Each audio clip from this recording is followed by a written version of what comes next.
আসসালামু আলাইকুম। সবাইকে আপনার টিচিং একাডেমি থেকে স্বাগত।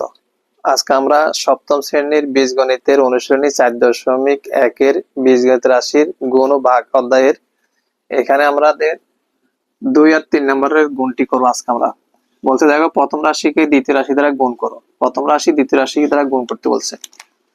তো যেহেতু গুণ করতে বলছে আমরা কমা তুলে দিয়ে গুণ চিহ্ন দিব।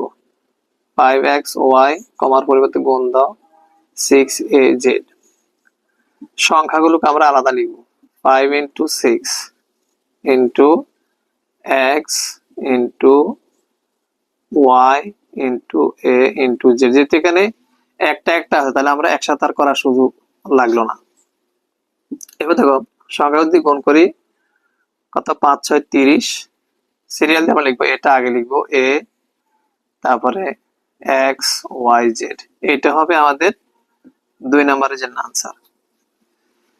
এরপর 3 নম্বরে দেখো কি বলছে, গুণ করতে বলছে। তাহলে এখানে আমরা 5a স্কয়ার x স্কয়ার কমা তুলে দিয়ে গুণ চিহ্ন দিব 3a x to the power 5y। আমরা সংখ্যাগুলোকে আলাদা লিখব। 5 into 3 আলাদা লিখব, a গুলো আলাদা লিখব, into a square into a into x গুলোকে আলাদা লিখব, x square into x to the power 5, তারপর y টা আলাদা লিখব ইন্টু y।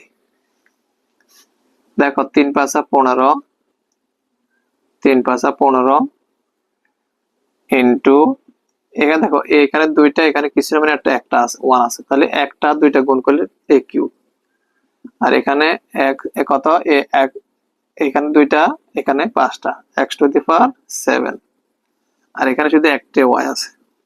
পরের লাইনে আমরা 15 a কিউব আর এখানে x to the power 7y।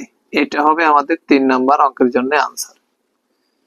আশা করি এখানে 2 আর 3 নম্বর অঙ্কটি তোমরা বুঝতে পারছো। আজকে পর্যন্ত, পরের দিন আমরা 4 থেকে করবো ইনশাআল্লাহ। ততক্ষণ ভালো থাকো।